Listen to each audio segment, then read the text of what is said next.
আসসালামাইকুম, আমি মোহাম্মদ রেজাল হলাদার আপনাদের সাথে আছি। সুপ্রিয় দর্শক, পে স্কেল বাস্তবায়ন নিয়ে আজকে কিছুটা আপনাদের সাথে বিশ্লেষণ করব। সুপ্রিয় দর্শক, আপনারা জানেন যে এই পে স্কেল নিয়ে প্রতিদিন কোনো না কোনো পত্রিকা, তারপর ইউটিউব, টুইটার এবং বিভিন্ন নিউজ চ্যানেলে এটা কিন্তু নিউজ আছে। আসলে দুঃখের বিষয় হলো এই পে স্কেলটা আসলে বাস্তবায়ন করবে কি না সেটা এখন কেউ কোনো সঠিক তথ্য দিতে পারছে না। তবে সুপ্রিয় দর্শক, সম্পূর্ণ ভিডিওটা দেখবেন, কারণ ভিডিওর শেষে রয়েছে কিছু চাঞ্চল্যকর তথ্য যা আমি প্রথমবার আপনাদের দিতে যাচ্ছি।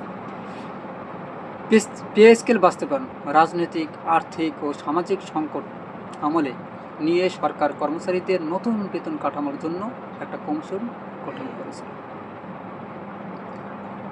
1. যুদ্ধের প্রভাব, ধীরে চলা নীতি বেছে নিয়েছে সরকার। 2.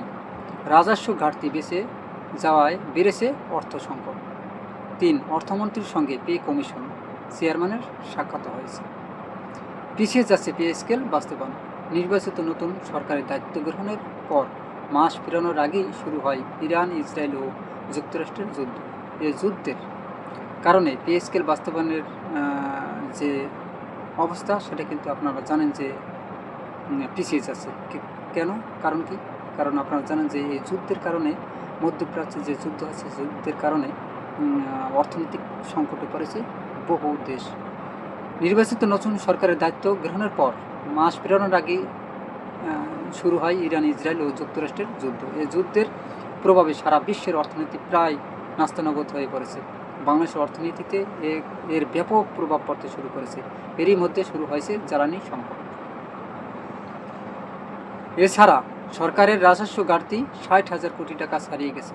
ফলে অর্থ সংকটে রয়েছে সরকার। এজন্য নতুন পে স্কেল বাস্তবায়নের ব্যাপারে ধীরে চলা নীতি বেছে নিয়েছে সরকার। এ নিয়ে জাতীয় সংসদের অধিবেশনে আলোচনা হতে পারে বলে জানা গেছে। অবশ্যই সেই প্রস্তাব রিভিউ করাও ঘোষণা দেওয়া হয়েছে। আগামীকাল ত্রয়োদশ জাতীয় সংসদের প্রথম অধিবেশনের বসার কথা রয়েছে। এরপরে রয়েছে বাজেট অধিবেশন। ইতিমধ্যে সংসদের কার্যপ্রণালী প্রণয়নের প্রস্তুতি চলছে। অর্থ বিভাগের কর্মকর্তারা বলেছেন, প্রধানমন্ত্রী তারেক রহমান যেহেতু বলেছেন, তাই সরকারি চাকরিজীবীদের নতুন এই বেতন কাঠামো ধাপে ধাপে বাস্তবায়ন করা হতে পারে। তবে এখনই সব বাস্তবায়ন নয় বা সম্ভব নয়, এজন্য কিছুটা সময় নিয়ে এগোচ্ছে সরকার। এদিকে গতকাল সচিবালয়ের অর্থমন্ত্রীর সঙ্গে সাক্ষাৎ করেছেন পিকেএসএফ ও পে কমিশনের চেয়ারম্যান জাকির আহমেদ খান।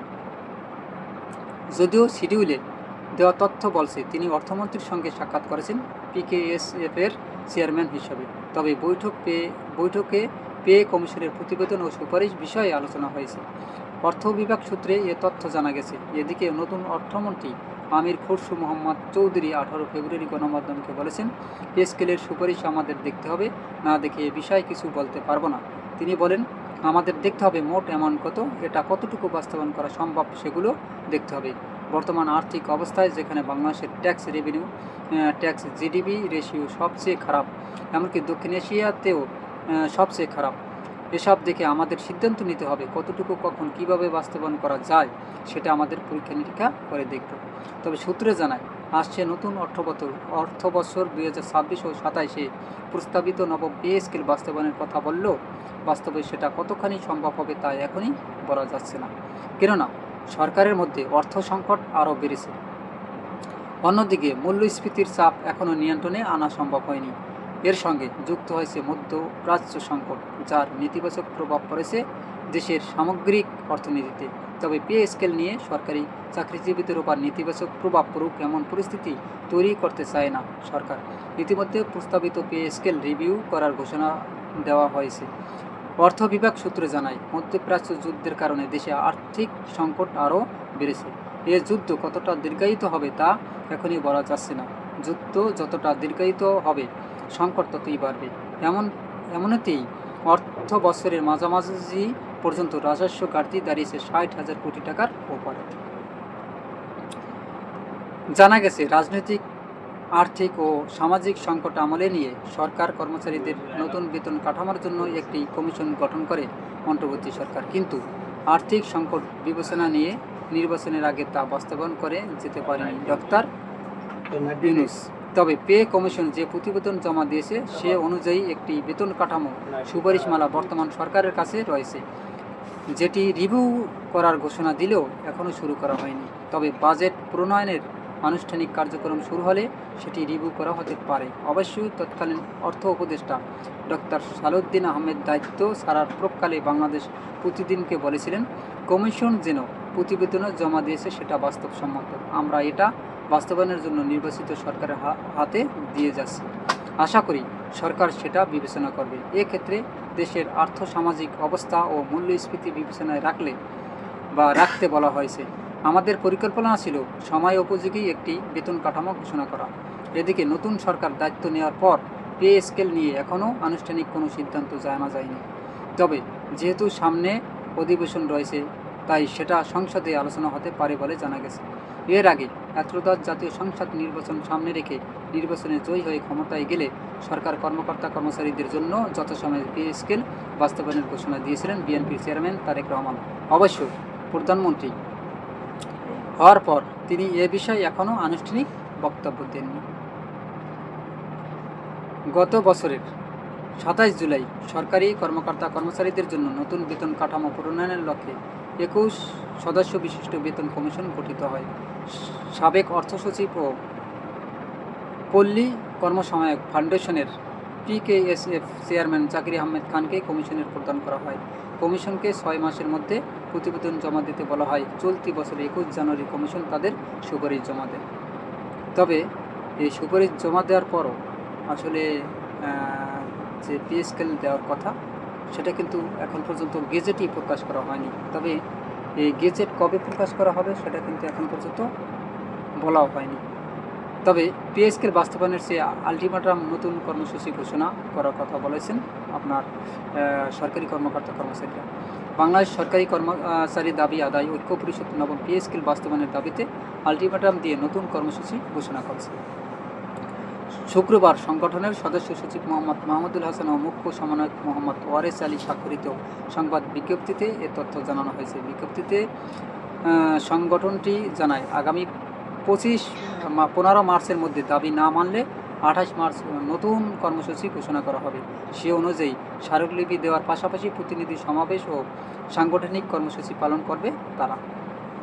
বিজ্ঞপ্তিতে আরও বলা হয়, 2015 সালে দেওয়া অষ্টম পে স্কেলে 11 থেকে 20 গ্রেডের কর্মচারীদের বৈষম্যের বিরাজালে আবদ্ধ করার পর থেকেই প্রথম পর্যায়ে পে স্কেল বৈষম্য নিরসনের জন্য নিবেদন সহ বিভিন্ন কর্মসূচি পালন করেও তৎকালীন সরকারের কাছ থেকে কোনো সাড়া পাওয়া যায়নি।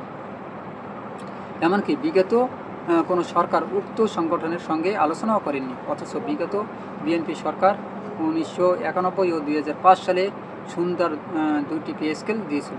বিগত 11 বছর কর্মচারীরা পে স্কেল থেকে বঞ্চিত উল্লেখ করে এতে বলা হয়, দ্রব্যমূল্যের লাগামহীন ঊর্ধ্বগতির তরুণ জীবনযাত্রার ব্যয় বৃদ্ধি পাওয়ার 6 সদস্য পরিবারের ব্যয়ভার বহন করা নিয়ে কর্মচারীরা দিশেহারা। একদম ঠিক কথা বলেছেন সুপ্রিয় দর্শক। আপনারা জানেন যে অর্থাৎ আজ থেকে 11 বছর যে পে স্কেলটা দিয়েছে 11 বছর আগে, তখন বাজারের দর আর এখন বর্তমান বাজারের দর একদম আকাশ পাতাল ব্যবধান। অর্থাৎ তখন যদি মনে করেন একটা পণ্যের দাম থাকে 10 টাকা, তাহলে 11 বছর পর সেটাকে 20 টাকায় কনভার্ট হয়েছে। দেখেন সেই সময় আপনার একটা সিগারেটের কথাই বলি, সিগারেট দাম ছিল কত, 2 টাকা, আর এখন হয়েছে কত, সেই সিগারেটটা 12 টাকা। মানে একটা পণ্যের দাম বললাম, শুধু সিগারেট না, আমরা মানে একটা উদাহরণ দেওয়ার জন্য বলছি। যদি এটা আসলে একটা খারাপ দিক আমি বলি না যে আপনারা ধূমপান করেন, তারপর এটা আর কি বললাম। দেখেন, যদি মনে করেন ওই সময় একটা পণ্য, যেমন ভালো একটা পণ্যের কথা বলি, যে মনে করেন চিনির দামটাই বলি, চিনি ওই সময় চিনির দাম ছিল কত, 50 টাকা, এখন হয়েছে কত, 110 টাকা। দেখেন ডাবল হয়ে গেছে, ডাবলেরও বেশি হয়ে গেছে। এখন বর্তমান আগে যে পে স্কেলের মানে বাজার দরের মূল্য, এখন বর্তমান বাজার মূল্য কিন্তু এখন দেখেন 50 টাকার চিনি এখন খেতে হবে কত, 110 টাকা, 11 বছর আগের। অতএব আমি মনে করি যে সরকারি কর্মকর্তা কর্মচারীরা এখন যে আলটিমেটাম ঘোষণা করেছেন এটা কিন্তু একদম বাস্তবসম্মত। তবে আসলে তাদের এই যুক্তি একদম মানে ফেলে দেওয়ার মতো না, কারণ বর্তমানে যে সব কিছুর দাম, যে এতটা বৃদ্ধি, 6 জন পরিবার নিয়ে এখন খাওয়া মানে এই 15-16 হাজার টাকায় কিন্তু চলে না। তবে হ্যাঁ, এখন যে তারা বেতনটা চাচ্ছে হয়তো বা মনে হয় নিম্ন মনে হয় 35,000 টাকা তারা চেয়েছে। যাই হোক, 35,000 টাকা একদম মানে পারফেক্ট, মোটামুটি আমার মতে ভালো হয়। তবে এতটা না দিতে পারলেও সরকার যদি কিছুটাও দেয়, যেমন 30,000, 25 থেকে 30,000 করে দিলেও হয়তো বা মোটামুটি তারা চলতে পারবে। সুপ্রিয় দর্শক, আপনারা কি মনে করেন? অবশ্যই আপনাদের মতামত কমেন্টে জানান এবং এরকম ভিডিও পেতে RS বাংলা নিউজ 24-কে সাবস্ক্রাইব করুন, বেল বাটন অন করুন এবং ভিডিওটি সবাইকে দেখার এক সুযোগ করে দেবেন। কীভাবে? লাইক ও শেয়ার করবেন, বেশি বেশি শেয়ার করবেন ভাই প্লিজ। এবং এরকম আরও নতুন নতুন ভিডিও পাওয়ার জন্য এই চ্যানেলটিকে সাবস্ক্রাইব করে রাখবেন। আজ এ পর্যন্তই। আসসালামু আলাইকুম ওয়া রাহমাতুল্লাহি ওয়া বারাকাতুহু।